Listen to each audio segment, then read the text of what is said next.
Shalom, shalom, Shabbat shalom, como estamos? Tudo bem? Estamos aqui para o nosso vídeo da semana. Vamos começando e vamos meio acelerado, porque esse carta do apóstolo Paulo para Timóteo tem 6 capítulos, né? E vamos nos adiantar um pouco, vamos fazer uma leitura mais rápida, né? Então vamos lá, primeira epístola do apóstolo Paulo a Timóteo, capítulo 1. Paulo, apóstolo de Jesus Cristo, segundo o mandato de Deus, nosso Salvador, e do Senhor Jesus Cristo, esperança nossa. Timóteo, meu verdadeiro filho na fé, graça, misericórdia e paz da parte do nosso Pai e da de Cristo Jesus, nosso Senhor. Como te roguei, quando parti para a Macedônia, que ficasse em Efésio, para advertir-te alguns que não ensinem outra doutrina, nem se dê a fábulas ou genealogias intermináveis, que mais produzem questões do que edificação de Deus, que consiste na fé. Edificação de Deus que consiste na fé. Assim eu faço agora. Fé é emuná, né? Em hebraico. E emuná é crer e confiar. Não existe em hebraico, embora as nossas Bíblias do Novo Testamento diz, né, que são todos de originais gregos, o que não creio, né, porque o Mashiach falava aramaico, hebraico. As cartas eram destinadas, as cartas de Paulo eram destinadas a israelitas, né, porque escrita em grego. Então, já vem alguma adulteração, porque se as cartas de Paulo fossem escritas em hebraico ou aramaico, por que copiaram e traduziram para o grego e as originais desapareceram? Né? Então, fica um ponto de interrogação aí.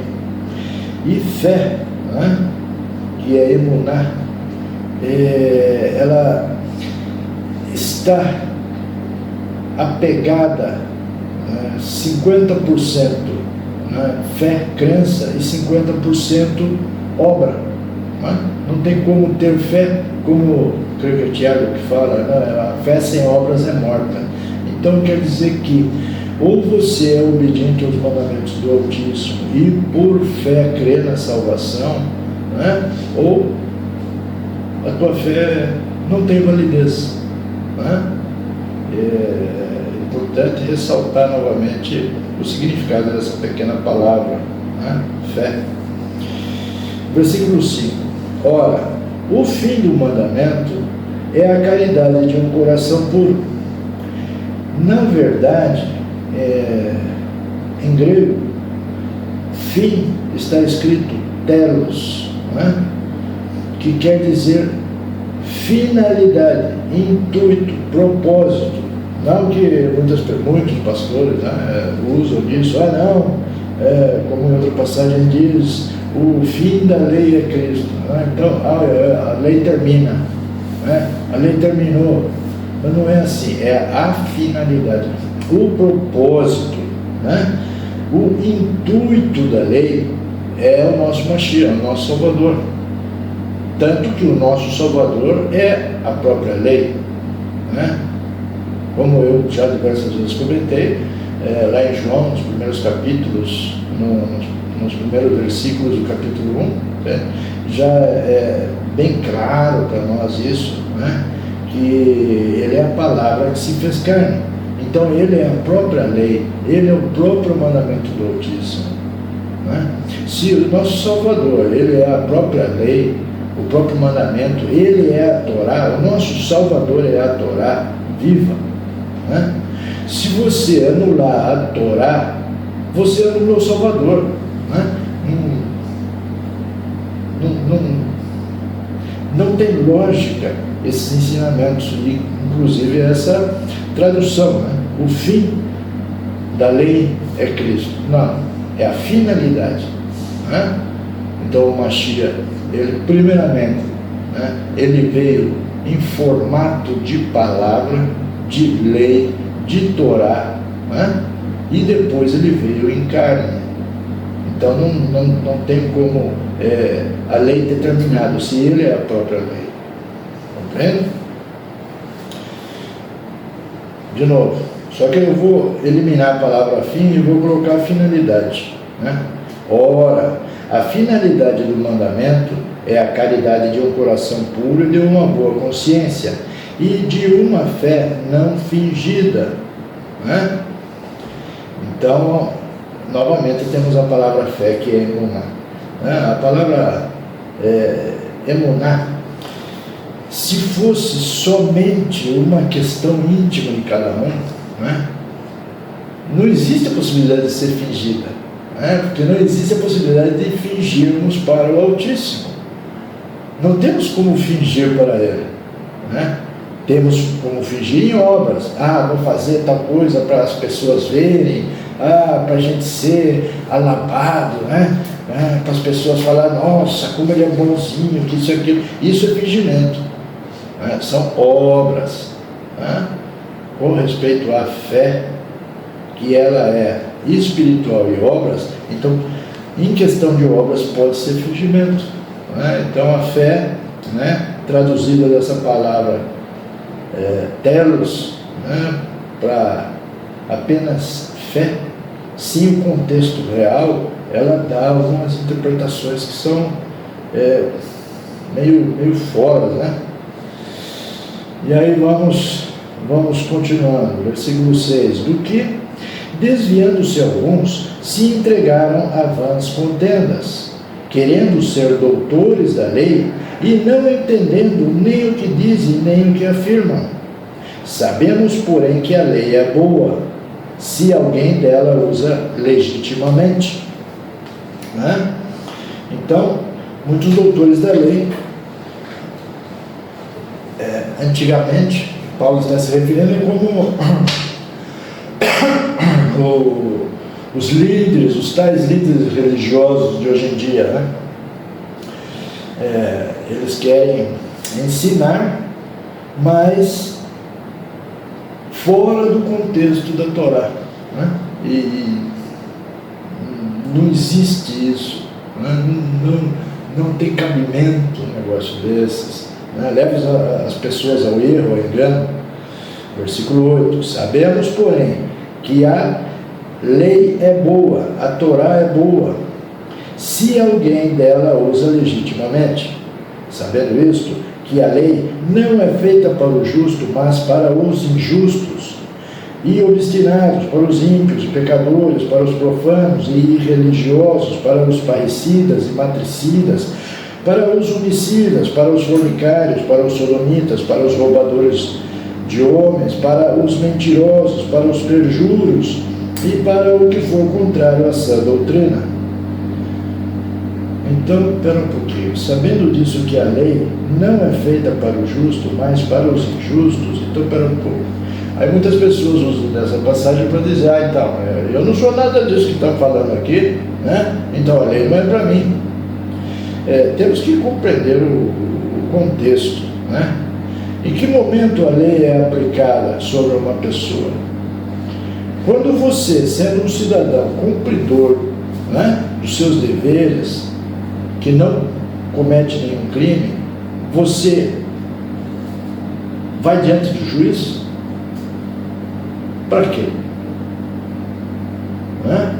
Se você é obediente, se você não viola a lei, você não tem porque num fórum, né? Num juzgado, né? Não existe motivo. Então Paulo ele esclarece que a lei ela é feita para condenar essas pessoas que estão em transgressão. Então não tem nada a ver que a lei é só para aquele tipo de gente e eu não preciso da lei. A lei para mim foi abolida. Não, é completamente fora do contexto, né? Versículo 11.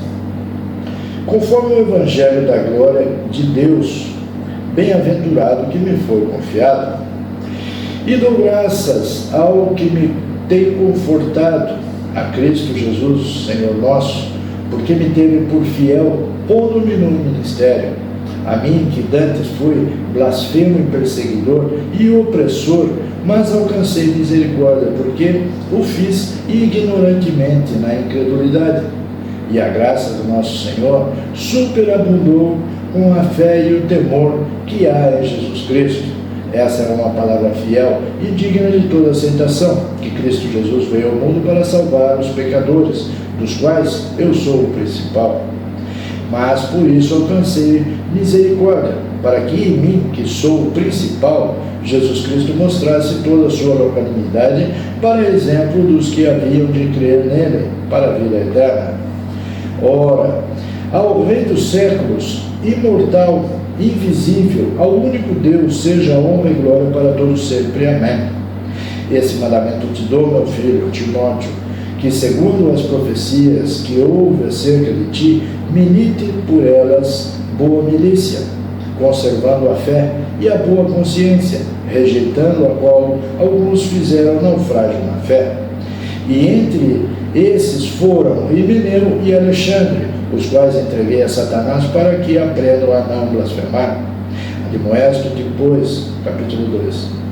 Antes de tudo que se façam deprecações, orações, intercessões e ações de graças por todos os homens, pelos reis e por todos os que estão em eminência, para que tenhamos uma vida quieta e sossegada em toda a piedade e honestidade, porque isto é bom e agradável diante de Deus, nosso Salvador, que quer que todos os homens se salvem e venham ao conhecimento da verdade, porque há um só Deus e um só mediador entre Deus e os homens, Jesus Cristo homem, o qual se deu a si mesmo em preço de redenção por todos para servir de testemunho a seu tempo. Para o que digo, a verdade em Cristo não minto. Fui constituído pregador e apóstolo e doutor dos gentios na fé e na verdade. Quero, pois, que os homens orem em todo lugar, levantando mãos santas, sem ira nem contenda. Mãos santas é de pessoas santas. Pessoas santas são as que cumprem com os mandamentos do Altíssimo. Todos eles. Todos eles assim. Temos que fazer um entre aspas aqui para comentar um pouco a esse respeito, né? Porque quando falamos da Torá, né, aí você pode entrar na internet e perguntar lá no Google, né, quantos mandamentos tem a Torá. Ele vai dizer 613 mandamentos, dos quais 613 mandamentos eles são destinados a um determinado grupo de pessoas. Por exemplo, para os sacerdotes existe uma infinidade de mandamentos, que seriam os levitas, né? Existe uma infinidade de mandamentos, né? Para cada um tem um mandamento específico, ou seja, para nós, né, que somos irmãos, não temos cargos ou coisa parecida, não somos da tribo de Levi, então nos resta aproximadamente, eu creio que menos de 150 mandamentos que temos que cumprir, que seguir, que obedecer, não é? Então, quando falamos de 613 mandamentos, né, a primeira mirada, a primeira vista, assim, é um exagero, né? 613 mandamentos. Mas existem mandamentos destinados, por exemplo, à mulher, e não são poucos, né? Existem mandamentos a reis, né? Existem mandamentos aos levitas, os sacerdotes. Então, esses mandamentos que são destinados para essas pessoas não cabem a nós, né? Então, não podemos dizer que isso é um absurdo, que é muita coisa. E se fosse os 613 mandamentos também, por que não, né? Em outro vídeo eu havia comentado que no Brasil existem mais de 23 mil leis, né? E que seguimos, obedecemos. Essa é a questão, né? A lei, como Paulo mencionou aqui, ela não foi feita para as pessoas que obedecem, né? Se utilizam dela, mas ela foi feita para quem gosta de ter uma vida errada, né? Gosta de viver no descaminho, né? Então, essa lei é para trazer o povo, né, para perto do Altíssimo, porque não podemos estar perto do Altíssimo ou estar vivendo, né, sendo orientado pelo Espírito Santo se estamos em pecado, porque não existe comunhão, né, entre luz com trevas, entre o pecado e a santidade. Não existe. Não conseguiremos nos aproximar do Altíssimo vivendo em pecado. Por exemplo, lá em Provérbios,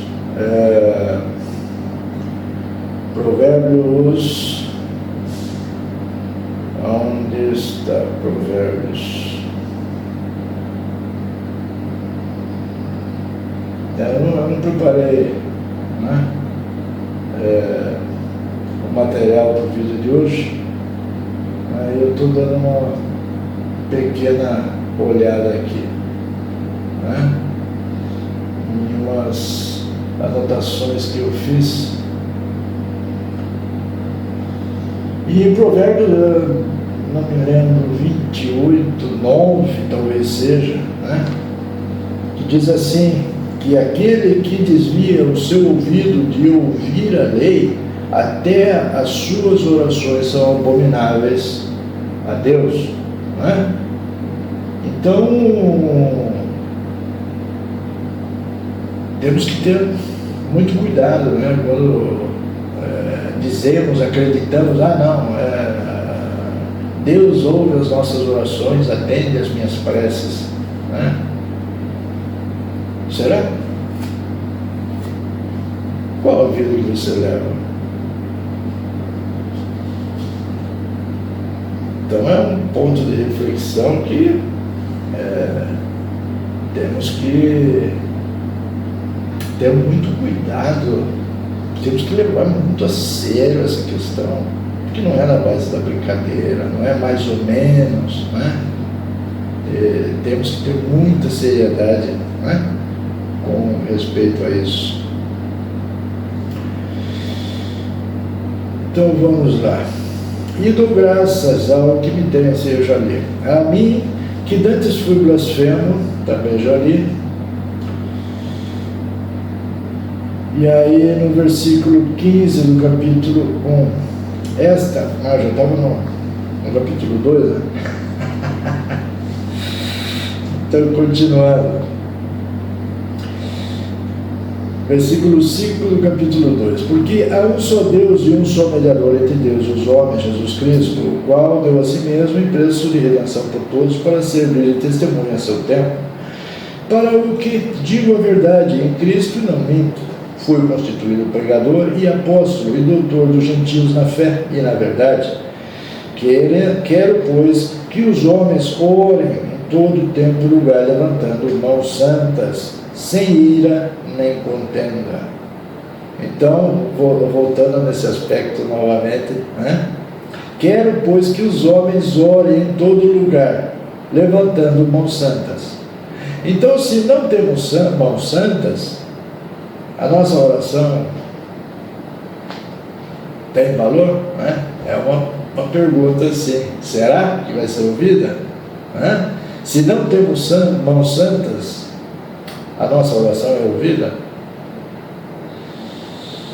Versículo 9. Que do mesmo modo as mulheres se ataviem em traje honesto, com pudor e modéstia, não com tranças ou com ouro, com pérolas ou vestidos preciosos, mas como convém às mulheres que fazem a profissão de servir a Deus, com boas obras. A mulher aprenda em silêncio, com toda sujeição.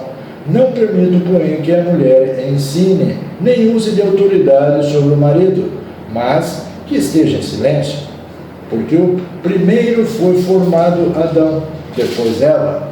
E Adão não foi enganado, mas A mulher, sendo enganada, caiu em transgressão. Salvar-se-á, porém, dando à luz a filhos, se permanecer com modéstia na fé, na caridade e na santificação. Capítulo 3. Esta é uma palavra fiel.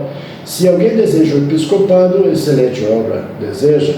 Convém, pois, que o bispo seja irrepreensível, marido de uma mulher, vigilante, sóbrio, honesto, hospitaleiro, apto para ensinar, não dado ao vinho, não espancador, não cobiçoso de torpe ganância, mas moderado, não contencioso, não avarento, que governe bem a sua própria casa, tendo seus filhos em sujeição, com toda modéstia. Porque se alguém não sabe governar a sua própria casa, terá cuidado da igreja de Deus? Não neófito, para que ensoberbecendo não caia na condenação do diabo. Neófito, principiante, que recém-iniciado, novato. 3:7. Convém também que tenha bom testemunho dos que estão de fora, para que não caia em afronta e no laço do diabo. Da mesma sorte, os diáconos sejam honestos e não de língua dobre, não dados a muito vinho, não cobiçosos de torpe ganância, guardando o ministério da fé em uma pura consciência. E também estes sejam primeiro provados, depois sirvam se forem irrepreensíveis. Da mesma sorte, as mulheres sejam honestas, não maldizentes, sóbrias e fiéis em tudo. Os diáconos sejam maridos de uma mulher e governem bem a seus filhos e as suas próprias casas. Porque os que servirem bem como diáconos adquirirão para si uma boa posição e muita confiança na fé que há em Cristo Jesus. Escrevo-te essas coisas esperando ir ver-te bem depressa. Mas, se tardar, para que saibas como convém andar na casa de Deus, que é a igreja do Deus vivo, a coluna e firmeza da verdade, e sem dúvida alguma, grande é o ministério da piedade. Aquele que se manifestou em carne foi justificado em espírito, visto dos anjos, pregado aos gentios, crido no mundo e recebido acima na glória. Capítulo 4. Mas o Espírito expressadamente diz que nos últimos tempos apostarão alguns da fé, dando ouvidos a espíritos enganadores e doutrinas de demônios, pela hipocrisia de homens que falam mentiras, tendo cauterizado a sua própria consciência, proibindo o casamento e ordenando a abstinência dos manjares que Deus criou para os fiéis e para os que conhecem a verdade, a fim de usarem neles como ação de graças, porque toda criatura de Deus é boa, e não há nada a rejeitar, sendo recebida com ações de graças, porque pela palavra de Deus e pela oração é santificada. O que é a palavra de Deus? A Torá, os mandamentos. Porque pela palavra de Deus, porque pela Torá e pela oração é santificada. Propondo estas coisas aos irmãos, serás bom ministro de Jesus Cristo, criado com as palavras da fé e da boa doutrina que tem seguido. A tradução do grego da palavra doutrina é didaskalia, que quer dizer instrução. Torá também quer dizer instrução. O significado de Torá também é acertar o alvo. Então, ele está se referindo essa doutrina, essa palavra, a Torá. Vamos ler outra vez. Propondo essas coisas aos irmãos, serás bom ministro de Jesus Cristo, criado com palavras da fé e da boa Torá que tem seguido. Mas rejeita as fábulas profanas e de velhas, e exercita-te a ti mesmo em piedade, porque o exercício corporal para pouco aproveita, mas a piedade para tudo é proveitosa, tendo a promessa da vida presente e da que há de vir. Esta palavra é fiel e digna de toda aceitação, porque para isto trabalhamos e lutamos, pois esperamos no Deus vivo, que é o Salvador de todos os homens. Pois esperamos no Deus vivo, que é o Salvador de todos os homens, principalmente dos fiéis. Manda essas coisas e ensina-as. Ninguém despreze a tua mocidade, mas se exemplo dos fiéis na palavra, no trato, na caridade, no espírito, na fé e na pureza. Persiste em ler e exortar e ensinar até que eu vá. Não desprezes o dom que é em ti, o qual te foi dado por profecia, com a imposição das mãos do presbítero. Medita essas coisas, ocupa-te delas, para que o teu aproveitamento seja manifesto a todos. Tem cuidado de ti mesmo e da doutrina. Persevera nessas coisas, porque fazendo isto te salvarás tanto a ti mesmo como aos que te ouvem. Capítulo 5. Não repreendas asperamente os anciãos, mas admoesta-os com a paz, aos mancebos como irmãos, às mulheres idosas como mães, às moças como irmãs, em toda a pureza. Honra as viúvas que verdadeiramente são viúvas, mas se alguma viúva tiver filhos ou netos, aprendam primeiro a exercer piedade para com a sua própria família e recompensar seus pais, porque isto é bom e agradável diante de Deus.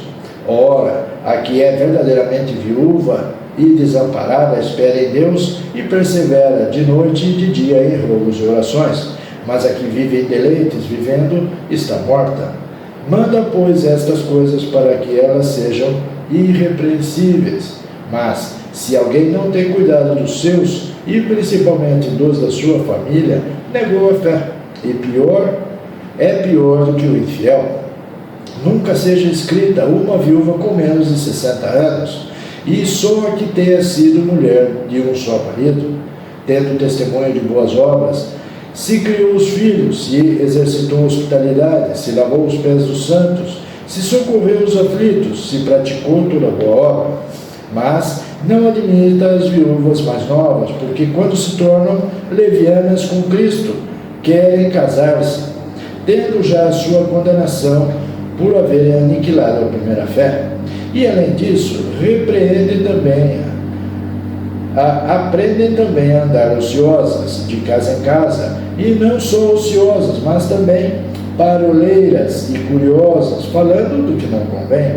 Quero, pois, que as que são moças se casem, gerem filhos, governem a casa e não deem ocasião ao adversário de maldizer, porque já algumas se desviaram indo após Satanás. Se algum crente ou alguma crente tem viúvas, socorra-as e não se sobrecarregue a igreja, para que possam sustentar as verdadeiras viúvas.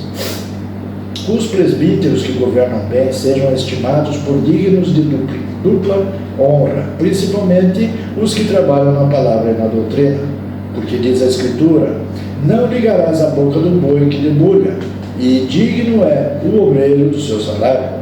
Não aceites acusação contra o presbítero, senão com 2 ou 3 testemunhas. Aos que pecarem, repreende-os na presença de todos, para que também os outros tenham temor. Conjuro-te diante de Deus e do Senhor Jesus Cristo e dos anjos eleitos, que sem prevenção guardes estas coisas, nada fazendo por parcialidade. A ninguém imponhas precipitadamente as mãos, nem participes dos pecados alheios, conserva-te a ti mesmo, puro. Não bebas mais água só, mas usa um pouco de vinho por causa do teu estômago e das tuas frequentes enfermidades. Os pecados de alguns homens são manifestos, precedendo o juízo, e em alguns manifestos depois. Assim mesmo, também as boas obras são manifestas, e as que são de outra maneira não podem ocultar-se. 6. Todos os servos que estão debaixo do jugo estimem seus senhores, por dignos de toda honra, para que o nome de Deus e a doutrina não sejam blasfemados. Para que o nome de Deus e a Torá não sejam blasfemados. E os senhores crentes não os desprezem por serem irmãos, antes os sirvam melhor, porque eles participam do benefício.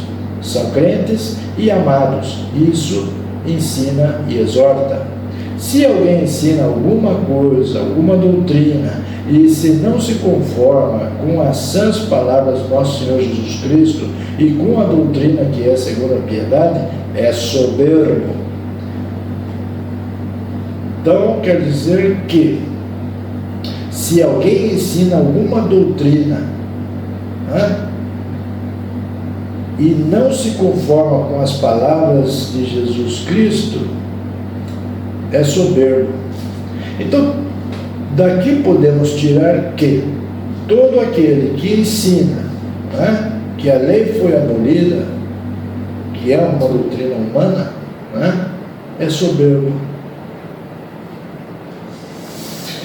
É soberbo e nada sabe, mas delira acerca de questões e contendas de palavras, das quais nascem invejas, porfias, blasfêmias e ruins suspeitas. Contendas de homens corruptos de entendimento e privados da verdade, cuidando que a piedade seja causa de ganho, aparta-se dos tais. Mas é grande ganho a piedade com contentamento, porque nada trouxemos para este mundo, e manifesto é que nada podemos levar dele. Tendo, porém, sustento, e com o que nos cobrimos, estejamos com isso contentes.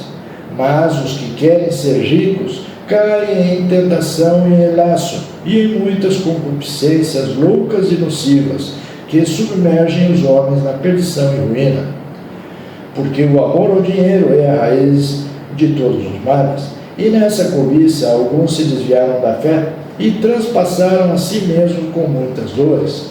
Mas tu, ó homem de Deus, foge destas coisas e segue a justiça, a piedade, a fé, a caridade, a paciência e a mansidão. Milita a boa milícia da fé, toma posse da vida eterna, para a qual também foste chamado, tendo já feito boa confissão diante de muitas testemunhas. Mando-te diante de Deus, que todas as coisas vivifica, e de Cristo Jesus, que diante de Pôncio Pilatos deu testemunho de boa confissão, que cá guardas este mandamento sem mácula e repreensão, até a aparição do nosso Senhor Jesus Cristo, a qual ao seu tempo se mostrará o bem-aventurado e o único poderoso Senhor, Reis dos reis e Senhor dos senhores, aquele que tem ele só a imortalidade, e habita na luz inacessível, a quem nenhum dos homens viu, nem pode ver, ao qual seja a honra e o poder sempiterno. Amém. Manda aos ricos deste mundo que não sejam altivos, nem ponham esperança na certeza das riquezas, mas em Deus, que abundantemente nos dá todas as coisas, para delas gozarmos. Que façam bem, enriqueçam em boas obras, repartam dignamente, e sejam comunicáveis, que entesourem para si mesmos um bom fundamento para o futuro, para que possam alcançar a vida eterna. Ó Timóteo, guarda o depósito que te foi confiado, tendo horror aos clamores vãs e profanos e às oposições da falsamente chamada ciência, a qual, professando alguns, se desviaram da fé. A graça seja contigo. Amém. Muito boa essa carta também. Não tem livro assim que possam dizer, não, esse livro da Bíblia não é muito bom. Todos os livros são excepcionais. E novamente Paulo deixa bem claro para nós aqui pontos muito importantes que nós devemos observar bem e a fundo. São palavras, como eu digo sempre, palavras-chave, em que não podemos passar por alto. E dessa forma, de pouco a pouco, vamos nos libertando de toda a falsa doutrina, todo erro, todo engano, né? Que nos tem consumido a vida toda, né? Porque nessas falsas doutrinas, seguindo esses líderes religiosos, nós não vemos um progresso espiritual, né? Não vemos que somos melhores ou temos um acesso privilegiado ao Pai, se continuamos nesses caminhos. Mas quando nos libertamos dessas doutrinas, aí passamos a nos alimentar com alimento sólido, né? Aí as coisas acontecem, né? Você começa a receber, sabe, libertação total, você começa a receber o entendimento, né, da palavra, você consegue interpretar melhor as escrituras, e aí você vai crescendo, e isso é maravilhoso, é muito bom, é muito gostoso, né? Que o Pai nos dê essa oportunidade de nós, vivendo no erro, vivendo no engano, violando a Torá, violando os mandamentos do Pai, Ele ainda nos dá essa oportunidade de que nós possamos ser libertos, né? E sair de toda essa mentira, e nos abençoa sobremaneira, né? De uma forma muito especial. Meus irmãos, por hoje ficamos por aqui. Próxima semana, se o Altíssimo assim permitir, nós faremos o vídeo da segunda epístola de Timóteo, né? Que são quantos capítulos? 4 capítulos, né? É um pouco menor. E vamos continuar trabalhando, vamos continuar fazendo essas leituras, vamos continuar cada vez mais nos aprofundando nessas verdades, né, tão importantes para nós, né, para o nosso futuro espiritual. E eu estava pensando, talvez depois de terminar a Brit Hadashah, o Novo Testamento, faltam quantos livros? Timóteo, falta um, Tito, Filemão, Hebreus, Tiago, Pedro, João, Judas e Apocalipse. Faltam bastante, 9 livros, né? E depois desses 9 a gente vai começar a meditar, a estudar um pouco melhor, né? A respeito da Torá. Aí vamos para os 5 primeiros livros da nossa Bíblia, né?